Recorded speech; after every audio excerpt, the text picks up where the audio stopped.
focus on my personal race, but what I experienced as a whole, and when I was running and still see in the city. What I experienced when I was running for the Berkeley Rent Stabilization Board on the progressive quote-unquote slate is the capture of many of the elected seats by those in service of the status quo. I could go into the backstabbing, the politicking, or rather politricking, which I was subject to, but I would rather take a critical thinking approach to the whole exercise. What is truly depressing here is how this society is teaching its citizens to blindly accept as truth what leaders say, to believe everything is going to be okay rather than to think critically for themselves. I'll give an example of what I mean. We see in the news today that the University of California Regents have invested in Blackstone to the tune of $6 billion because they see this as a great quote-unquote investment opportunity. And no one in the city or in city office is really asking what harm can come to the city, the students, and beyond with this investment. It's glossed over that this entity is one of the biggest drivers of gentrification, and that the UC lost $4 billion in 2009 with the same type of investment in one of the other, besides other REITs, Blackstone. That investment caused massive layoffs, increases in tuition by 30%, not to mention the loss of retirements, among other damages.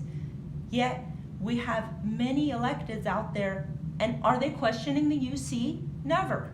Our mayor and city council repeatedly trust the city manager with getting the business of the city done. Yet no one asked how many of the priority issues passed in the council in the past 5 years has even been carried out by her. She repeatedly asks the council to give more and more money to the cops. And it's always passed by the whole council unanimously, no questions asked. When our grassroots community leaders who ran for council, such as Mari and Mackay, asked these questions, they were branded controversial. And according to one council member, which I heard myself, they can't be trusted.